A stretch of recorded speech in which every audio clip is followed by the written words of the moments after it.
Today's presentation is about a historical change of extraordinary importance. We're living through it. We will be living through it for quite a while.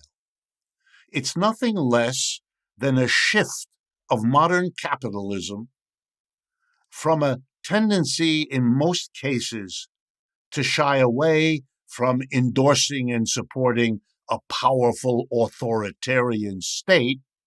The shift is now to embrace that, to welcome an authoritarian state, to push it to be, if anything, more authoritarian. What do I mean is part of what I will begin, but what it implies for all of us is what I will concentrate on. To begin, let's be clear about what we mean by capitalism. It is that particular economic system, different from slavery, different from feudalism, different from a variety of other economic systems. And the key difference is the way capitalism organizes production, the production of the goods and services upon which every modern society depends. Indeed, every past society did as well. Capitalism organizes it as follows. A very small group of people, quite a small minority, are called employers. They are the ones who decide exclusively what each workplace will produce, what technology it will use, where the production will take place, and what will be done with the output. On the other side of every workplace is the big majority. Those people are called employees. They do the overwhelming bulk of the work, the actual production of goods and services. But they are excluded from the decisions what to produce, how to produce, where to produce, and what to do with the net output. Those decisions made by the employers explain, of course, why they are politically in the driver's seat in capitalist societies, why they are the ones that become wealthy, whereas the employees in general don't, etc., etc. You are all familiar, since you all live, as I do, in capitalist systems. And why do I focus on the relationships of people in production? Because that's the key difference. Feudalism didn't have employers and employees. Employers didn't exist in feudalism. Nobody hired workers. The relationship was completely different. The lord and the serf were bound together by religious obligations, personal obligations. Slavery was different yet again. There we didn't have employers and employees either. We had masters and slaves, and the slaves were the property of the masters, as were all the other inputs to production. What the systems do have in common, though, is that small group at the top, employers, feudal lords, masters, and a vast army of people underneath them doing the bulk of the work, slaves, serfs, and employees. Now, in modern capitalism, particularly that in the West, we refer to it often with the adjective private capitalism. And I want to begin by talking about how private capitalism is turning more and more to an authoritarian state. And my focus is going to be on the United States because of its leadership and importance in the world of private capitalism. And all the word private means is that the capitalists, the employers, are not operatives of a state. They don't hold a position in a government. They are not a state official of any kind. They are private individuals who undertake privately run, owned production. And they have been, for most of the history of capitalism, leery of authoritarian states. They were not interested in them. They wanted the state to be weak, distant, and mostly to leave the private capitalist alone. They used the French phrase, leave me alone, laissez-faire, to describe the kind of capitalism they endorsed.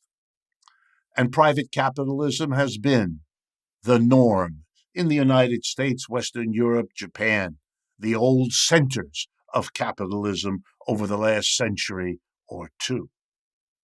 Why then might they today be turning to an authoritarian state? What do I mean by an authoritarian state? I mean a state that is not only allowed, but welcomed to intervene in the economy in all kinds of ways that used to be taboo, that used to be opposed by private capitalists. Far from opposing it, now most of them welcome it. Yes, there are groups that still are leery about this and don't want it. It's not universal, but the shift is unmistakable. And I'm only going to have time to give you some examples of the shift as it's going on. One way to understand it is to recognize that words which were until recently celebrated are now denounced. Globalization. We were told from the 1960s onward that as corporations expanded around the world, they could become more efficient. They could get closer to the sources of inputs they needed, the natural resources, and so on. They could take advantage of lower wages to cheapen the prices of things we here in the United States or Western Europe or Japan consume, and so on. Globalization made capitalism more dynamic, more efficient. We were to celebrate it.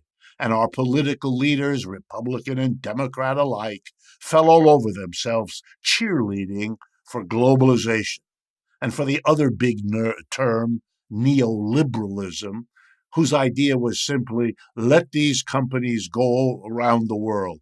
Don't hold them back. Don't limit them. Don't regulate them. Let them go. Notice again, laissez-faire. Let them go. Let the private folks do what they want. The government should keep out of it. And the corporations went. They went all over the world, particularly to China, because the wages there were much lower than in Western Europe, North America, and Japan. And the market in China was growing faster than in Western Europe, North America, and Japan. And if capitalists know anything, they know that if you want to succeed in competition, you better go where the wages are lowest and the market is growing fastest, because that's where you will succeed. Well, the problem is, over the last 30 to 40 years, as capitalists globalized, going to China as well as many other countries, and that was true not only of American capitalists, but of Western European and Japanese capitalists as well, the Chinese managed the process quite differently from the way other countries in Asia, Africa, and Latin America, the so-called global South, how they had managed it. The Chinese made sure it would go to the advantage of development in and by China, so that by today, China has demonstrated that it got a bigger set of gains out of neoliberal globalization than the countries that invented and produced neoliberal globalization. A kind of surprise has dawned on the world. And why am I telling you this? Because you probably already know it. I'm telling you it because the competition from China particularly, but also now from its allies, particularly the so-called BRICS, BRICS, Brazil, Russia, India, China, and South Africa. China and these allies are now a bigger economic powerhouse than the G7, which is the United States and its allies in Western Europe, plus Canada and Japan. The BRICS alliance produces about 33% of the world's output. The United States and its G7 alliance produce about 29%. In many fundamental ways, the dominance of the old Western centers of capitalism, Western Europe, North America, and Japan, is over, and they have been and will continue to be replaced by the ascendancy of the BRICS alliance. To give you simply one indication, economic growth this year, 2023, is expected to be between 0 and 0.2% in Europe. In the United States, it's expected to be between 1 and 2%. In the People's Republic of China, it's expected to be between 5 and 5.5%. Inflation in Europe is devastating, over 10% for the area. In the United States, it's bad, but 5%. The inflation rate in the People's Republic of China this year is 0.7%. There is no contest. Why am I telling you this? Because the United States' reaction, and that of Europe as well, to the rise of China and the BRICS has been a major adjustment in the direction of wanting the activity of an authoritarian state. In the place of neoliberalism and globalization, we are turning to economic nationalism. Here are some of the signs that I'm sure you've noticed. The United States is demonizing China, top to bottom, reminiscent of the Cold War when that was done to the Soviet Union. The United States is punishing selected Chinese companies.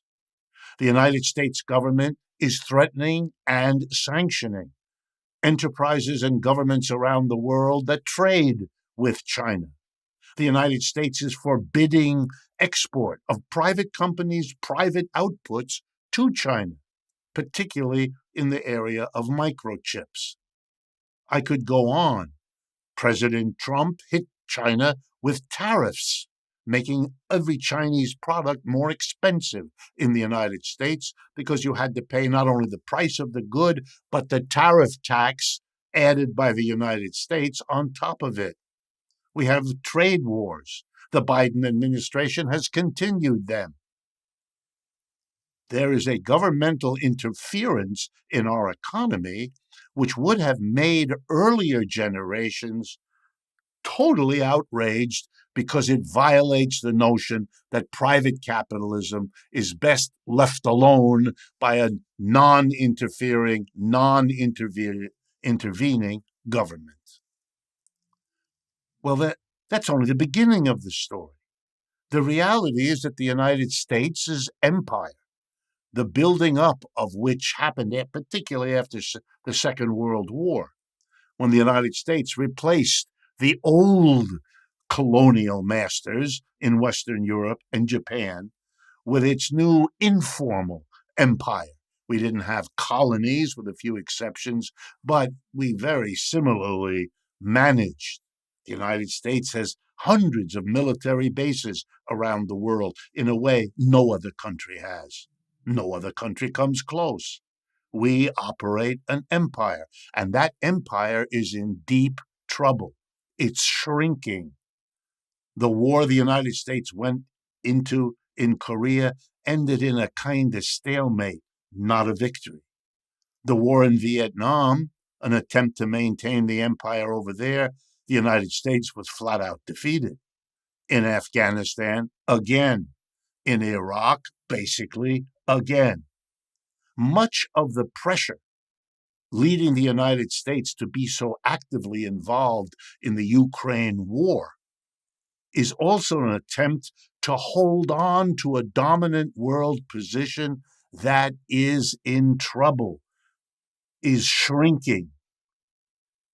Like every other empire in the history of the world, this one, having been born, having grown, having evolved, is now in decline. And turning to a government is what capitalists here do, hoping to slow, if not stop and reverse, that decline. And we have internal troubles that are getting worse and worse because we have a real competitor in China, because our empire is shrinking. We don't have the kind of wealth growth that other parts of the world do. And that means the pie isn't getting larger so that everybody can get a bigger piece.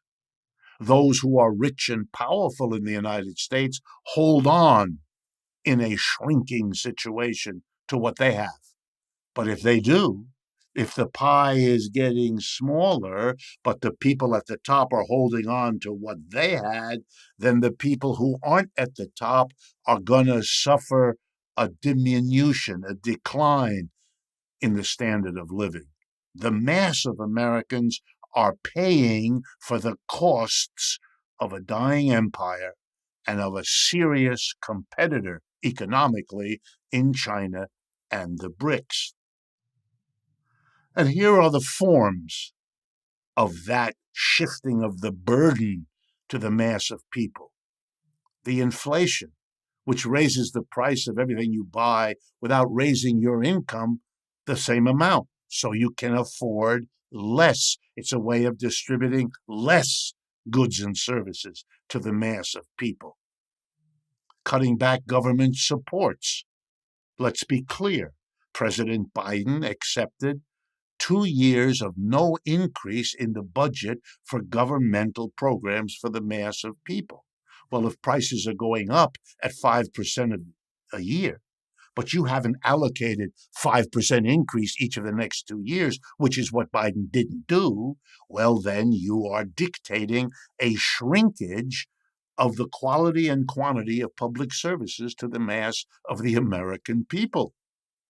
Since inflation is already shrinking what they can afford to buy themselves, the addition of a government austerity, which is what this is a way in which you burden the mass of people for the challenge. And you know what that does? Predictably, it causes bitterness, anger, upset in the mass of people.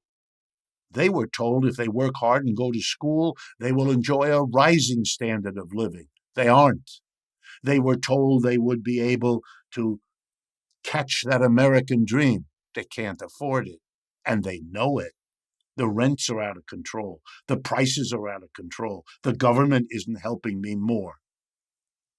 I can't pay back my loans. I can't. The condition of the American working class is in deep trouble. And that has allowed demagogic politicians to cash in, to find a scapegoat. Immigrants, that's popular, as if that was the problem. Or China, as if that was the problem, rather than how the United States deals with a competitor. That's the serious position we are in.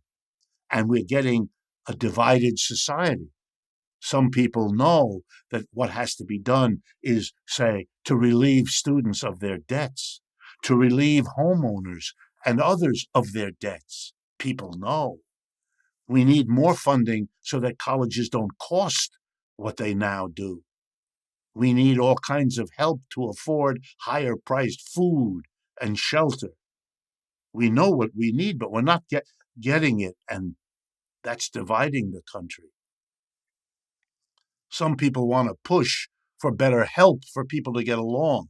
Others want to keep immigrants out of the country. Those are very different reactions to the same squeeze that the mass of people. And you know who's called upon to deal with it? A big, powerful government. All kinds of resources are given. Build walls along the southern border. Hire huge numbers of people to harass folks coming across the border. Push them back, as if that will solve our problems, which, of course, it never does. Our problems are structural. They have to do with the way our economy is organized. They have nothing to do with the sad, poor people trying to come to the United States for the same reasons that people have come here for a century or two. It's remarkable. To hold on to the empire, we're getting more and more involved in wars around the world. To deal with the social divisions, we're giving more and more power to the government. Our police are funded more and more. The police are active in our communities. The government now doesn't hesitate to tell you whether you can or cannot have an abortion. All kinds of things the government is undertaking to do.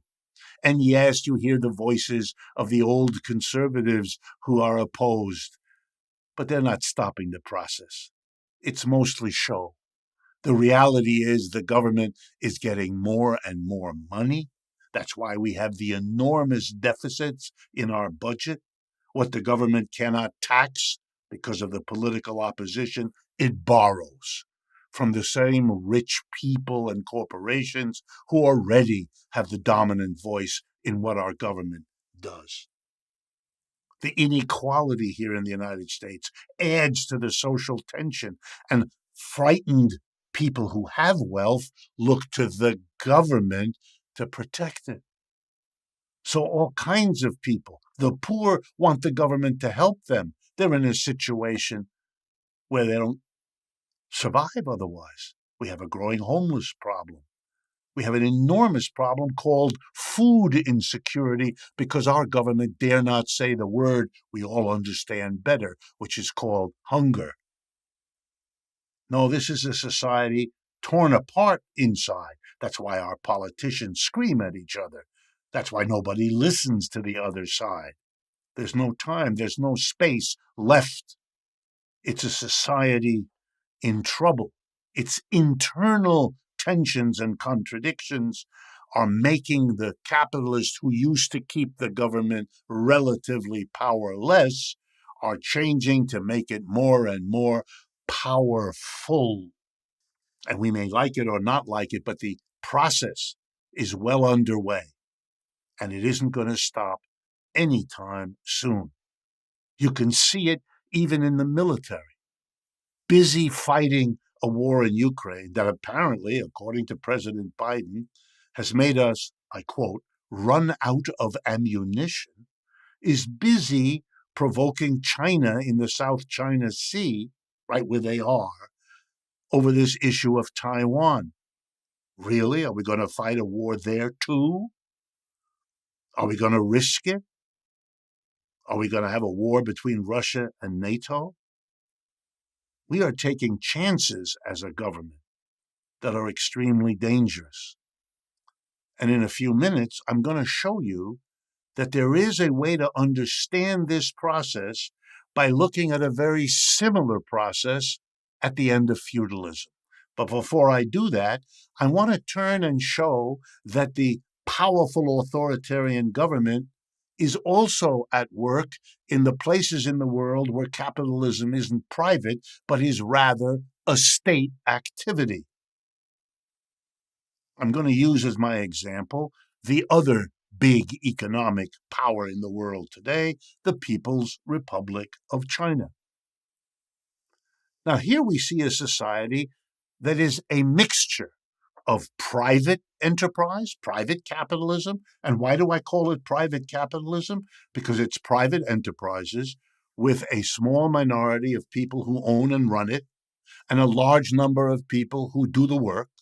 Those who own and run it are called employers, and those who do the work are called employees, and one hires the other. It's the capitalist system, whatever else it's called. And alongside that private capitalism, partly owned and operated by Chinese private individuals, and partly owned and operated by foreign, non-Chinese, Japanese, Western Europe, North American, and so on.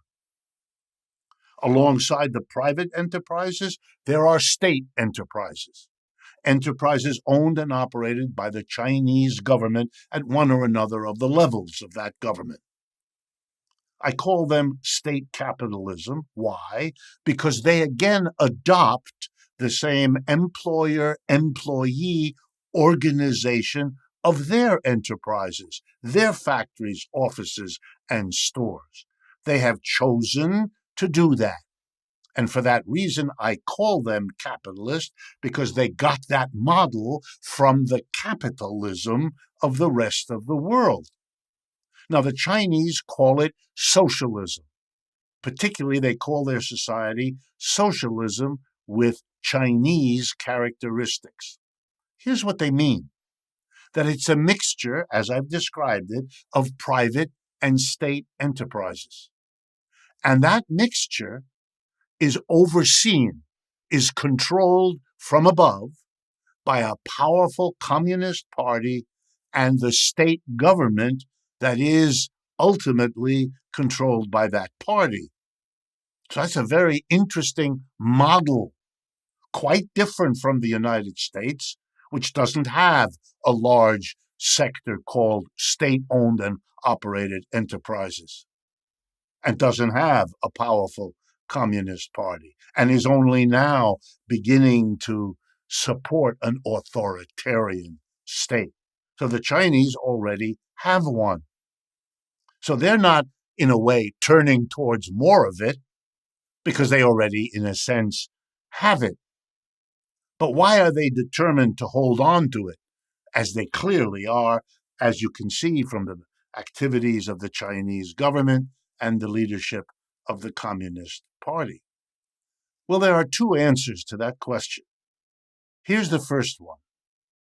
The Chinese system has worked spectacularly for them.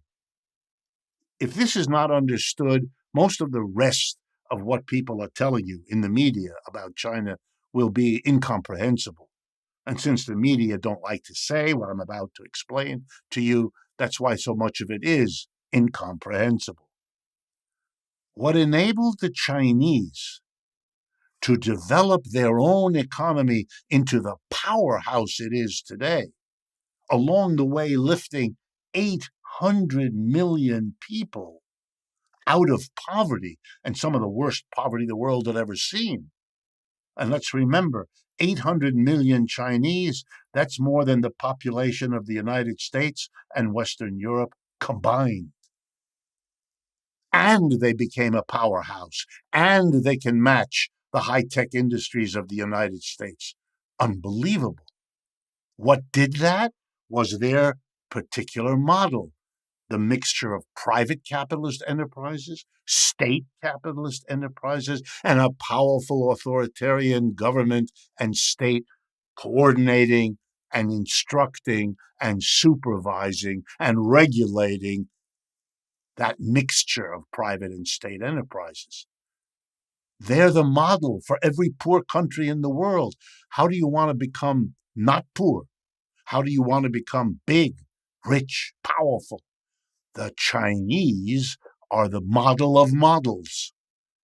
And that's one of the reasons so many other countries are busy applying for membership in the BRICS these days.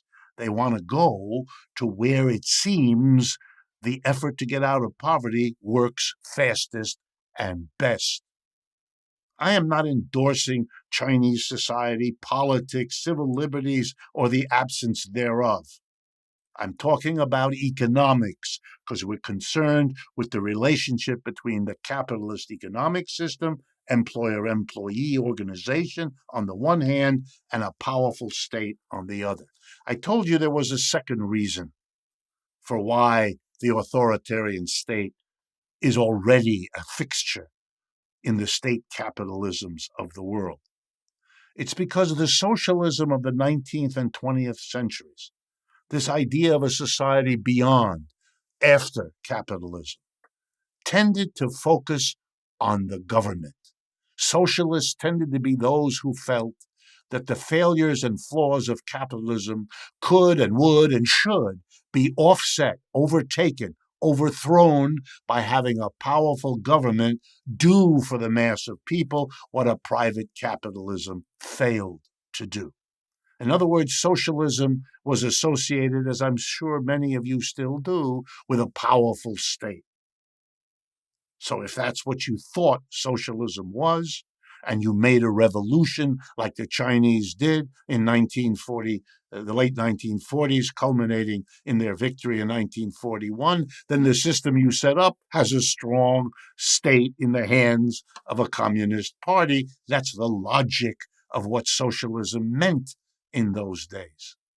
So there we have it. We have a combination of an already established authoritarian state in the state capitalisms of China and more countries like that. And we have the turn from a formerly more private capitalism to a more and more powerful state. Together with private capitalism, there's still a hesitancy in the private capitalist countries of the world, like the United States, United Kingdom, and so on, not to let the state do in those countries what it already does in places like China. But the authoritarianism, the turn towards it in the old private capitalism and the already established authoritarian state in the state capitalist parts of the world, tell us what I said to you at the beginning, that we are in a historical time when an authoritarian state is becoming the dominant model, the dominant trend, the dominant feature of the world we are moving into. So, given that, let me ask the key question. Will an authoritarian state save capitalism, or will it end capitalism? Now, why do I ask this question? Because I said the question that history presents us with. And to make this point, I'm going to spend a few moments showing you how, in the end of feudalism, the 17th, 18th century particularly, when feudalism died as a system and gave birth to capitalism as the next system, something very similar happened that will allow me to answer this question for capitalism, because I can show you what happened when feudalism came to an end. Feudalism in Europe, usually dated to begin around the 6th, 7th century after Christ, was a very decentralized system. You might call it a private feudalism, in which lords were many, scattered across the European countryside, each with a few serfs, maybe a bunch of serfs, maybe many serfs, but there was no state, there was no real government. The only thing that held Europe together was loosely the Roman Catholic Church that had come out of the end of slavery, Roman slavery, as the only kind of big global for Europe institution. Long story short, feudalism for its early centuries was a system in which lords exploited serfs, but they did so as private enterprises, which is what each feudal manor was. But as the system evolved, as it grew, it became full of internal contradictions, bitternesses on the part of serfs at the dictatorial position over them that the lords exercised, anger by the serfs when the lords needed more and squeezed the serfs, so they had to work harder and keep less of what they produced, giving more in payments to the lord. Payments, by the way, that were called rents. That squeezing for rent is not a new phenomenon. And what did the lords do when, predictably, the squeezing of the peasants produced a reaction? Bitterness, anger, which erupted in peasant rebellions. The peasants, after all, were many. The lords were few, and that's very dangerous if the few are rich and powerful and use their power to squeeze the many. And what the frightened feudal lords did is, here we go, turned to government. They made one of their number, one of the feudal lords, one of the big ones, into something higher yet. They called that big lord a king. That's the origin of monarchy. And the king was to be given the extra power, the taxes, the shares of other lords, to be powerful enough to squelch, to control, to block, to stop the revolutions of serfs from below. In other words, feudalism evolved a powerful authoritarian state to cope with the desire for the system to survive, to avoid the blowing up of the lord-serf feudal system of production. That's why if you read about the 17th and 18th century in Europe, you read about things called absolute states, the Louis in France, the kings this and that in Britain, and the kings and queens all over Europe.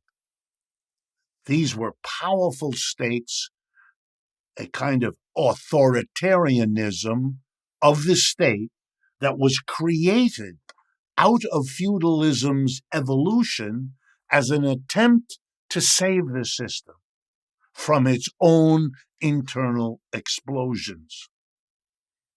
And they fought each other because the British monarchy competed with the French, and they both competed with the Austro-Hungarian or the Prussian or the Italian, and on and on. Rather like the competition between the United States and China, with the Europeans watching in the wings and the Japanese too. Competition weakened the authoritarian states, so they were less able to control the revolution inside.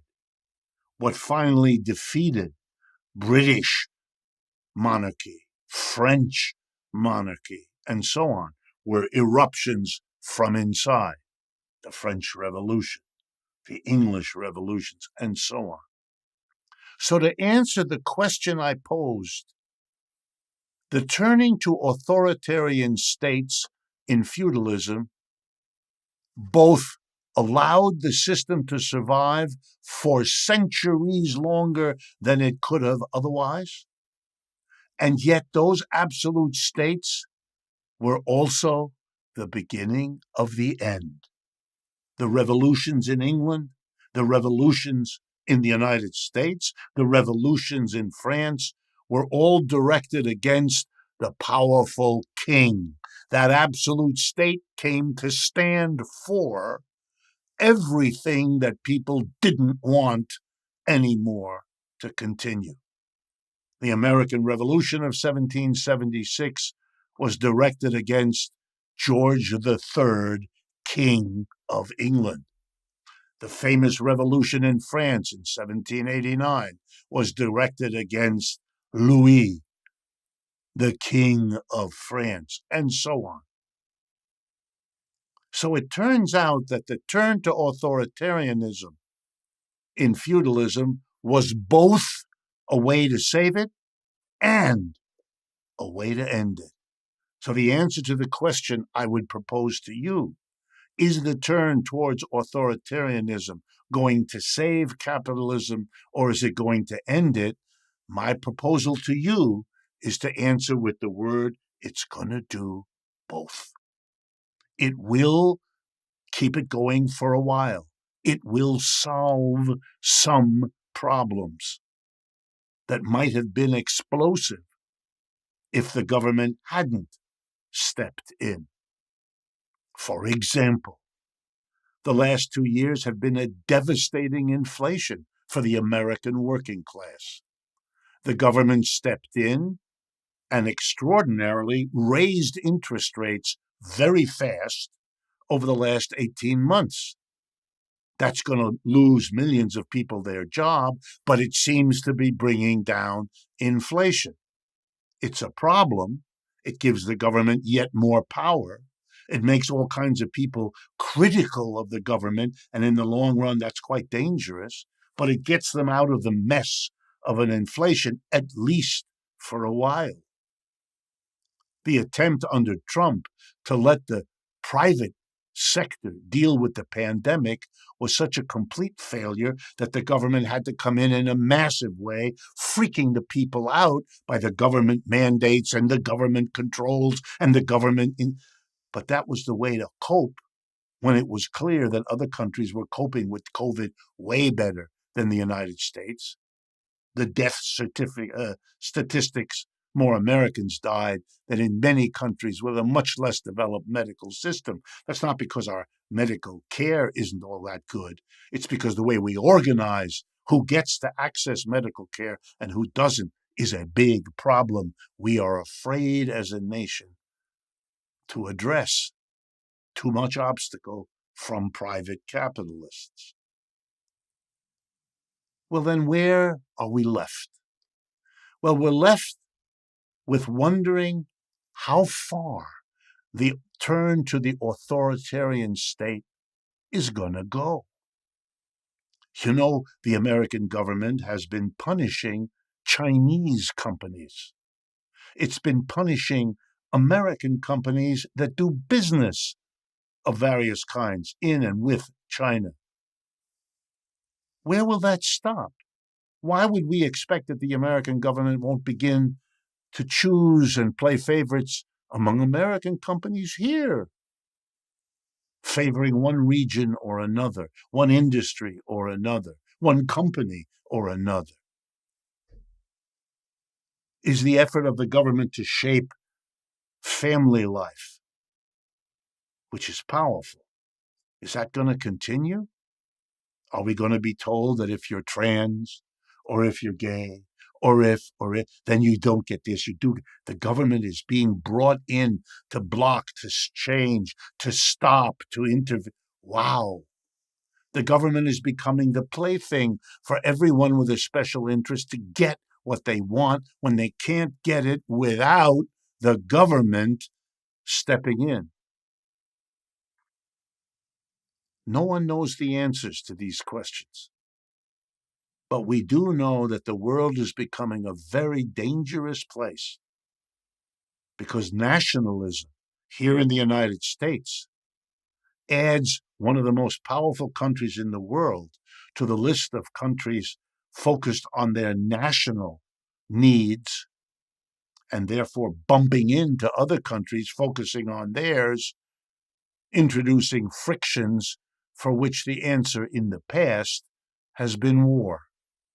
And in the present, also war, held back by a fear of nuclear war in which the absurdity of all of this ends us all. And we are at that point of fearfulness with a rational foundation because capitalism cannot survive otherwise. That is the single most important message of this presentation.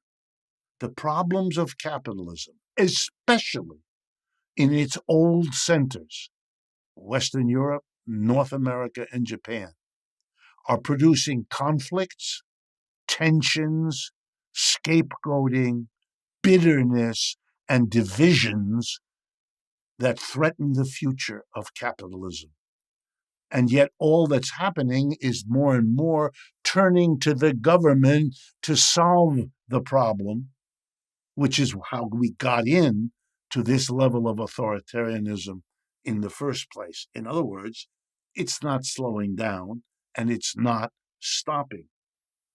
What has this then finally to do with the old question of socialism? China calls itself socialist. There's no agency in the world that determines who can and cannot call themselves socialist. For China, they have socialism with Chinese characteristics. And that means, in China, a mixture of state and private capitalist enterprises overseen, supervised, controlled, and regulated by a powerful authoritarian state and communist party. Right now, that is the rising economic system of the world. The focus of the global South, the vast majority of people in the world look there now. Every poor country planning an economic development program now has two places to go for help. They used to have to go to the West, Western Europe, North America, and Japan. They can go there. There are some resources for them there. But they can also go to China and the BRICS. And more of them are going in that second direction now than are going in the first. And visits by Janet Yellen to this or that part of the world, or by Mr. Blinken or anybody else, are not going to change that. They're window dressing in a process far enough along that we can be confident it's not going to change anytime soon. Well, are we stuck there? Is that what we have? Is the United States, in fact, more and more moving in the direction of a capitalism with an authoritarian state?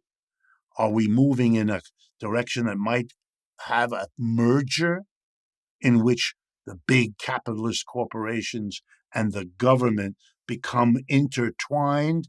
There is a name for that because we had in the 20th century the beginning of efforts in that direction. When German capitalism collapsed in the Great Depression, they turned in an authoritarian way to the government of Adolf Hitler, who gave us a good lesson in how far authoritarianism can go in merging the top private capitalists, the Krupps and the Thyssen's and the others in Germany, with the German government. Fascism is the name for that merger. Mussolini did something similar in Italy. Franco did something similar in Spain.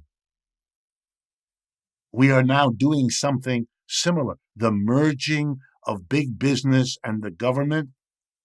The WikiLeaks of the Twitter files showed us how closely the Twitter executives and government agencies worked as to what Twitter would and wouldn't allow the public of the United States.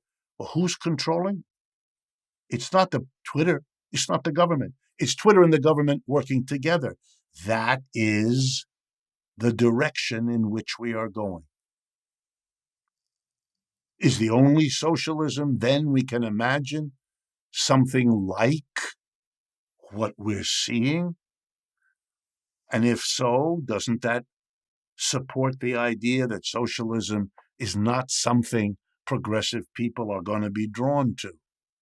I think the answer, and it's very important, to that question is no, because socialism is not exhausted as an idea or as a tradition by a celebration of a powerful state.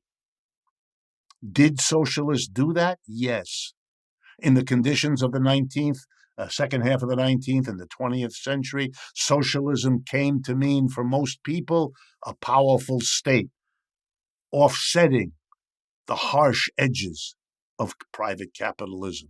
And in some cases, like the Soviet Union, taking over private capitalism to reduce its harsh edges. But that was never the only meaning of the term socialism. Here's another one, becoming more and more important in response to everything I have said about the turn toward authoritarian states. There's a socialism that says that turn, happening because of the internal contradictions and problems of capitalism, would not have to make that turn if those problems and contradictions of capitalism, its inequality, its instability, which crashes every few years, its neglect of the environment, its damage to human relationships. We wouldn't have those problems and therefore have to turn or try to turn to an authoritarian state if we dealt with those problems in a different way. And this strain of socialism says what it means. And here it is.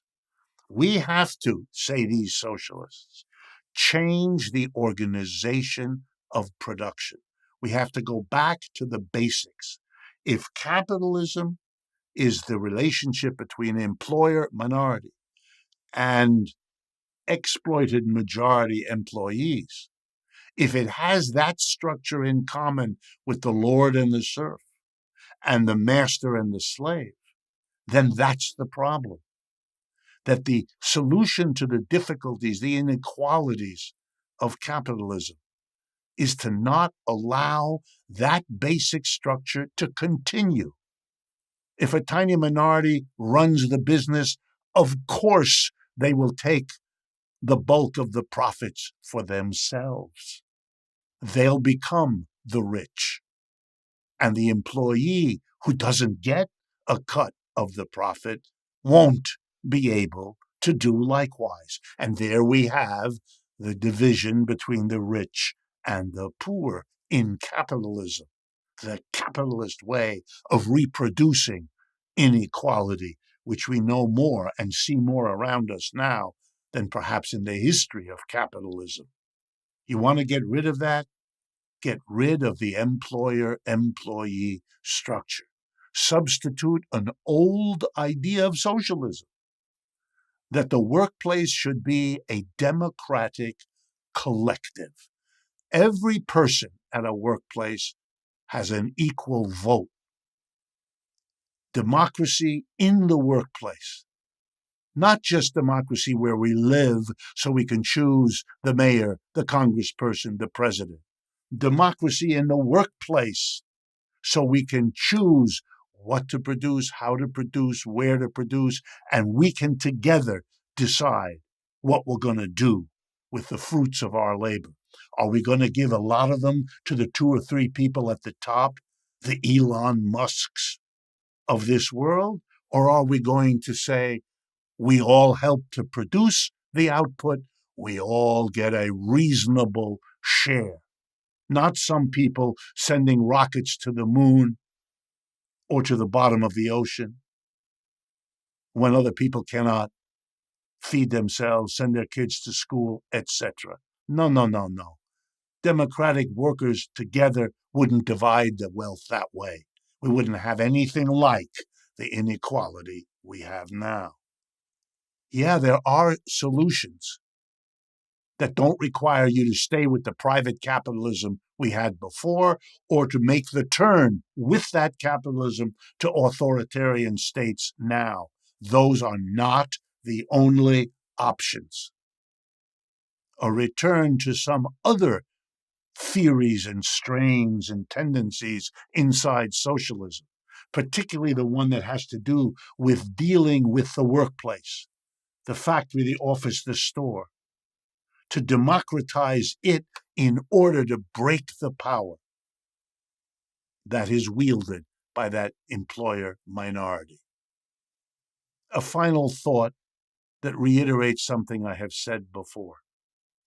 Once upon a time, we believed, many of us, our ancestors, that you needed to have a king, somebody who was constantly in touch with God and who ruled over us as his subjects.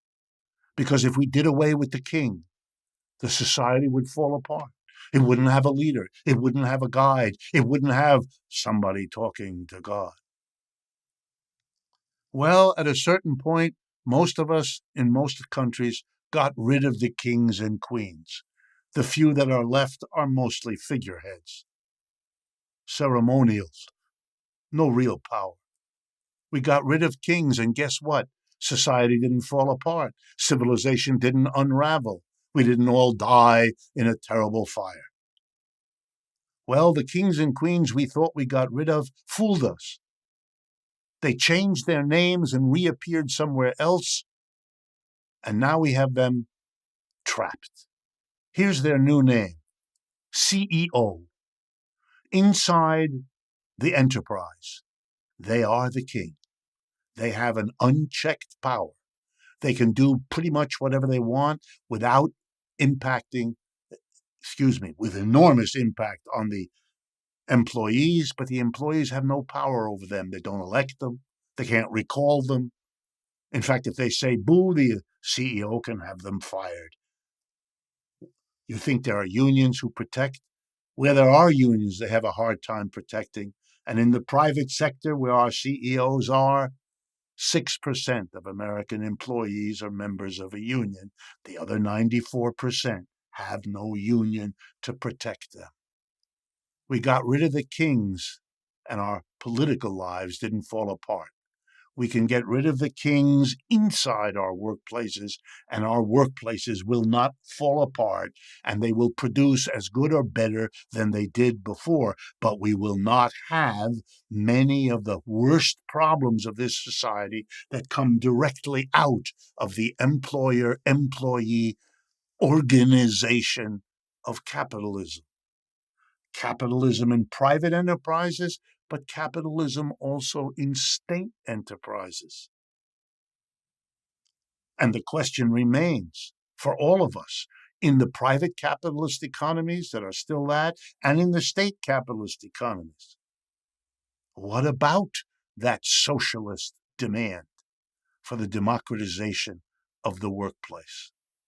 My guess is the very success of what the Chinese have achieved in economic development is producing a working class in China, which, like the working class in Western Europe, North America, and Japan, will experience the contradictions that afflict a system structured the way capitalism has. And they will rediscover the old socialist idea that the best solution to the problems of capitalism, private or state, are to question, to challenge, and to go beyond imagining that we have to organize the production process with a minority running the show and a majority doing the work. It is coming to the fore as a central question, and the process of moving to ever more authoritarian states may allow the capitalism a bit more life, but it also brings that capitalism, as it brought feudalism before, closer and closer to the demands it cannot meet, and that will mean it has to give birth to a new, different, and better system. Thank you very much for your attention. I hope you will watch with me the evolution of this authoritarian turn in capitalism, and that we will together be able to explore the alternatives I ended with as the best way forward for the human race at this time. Thank you.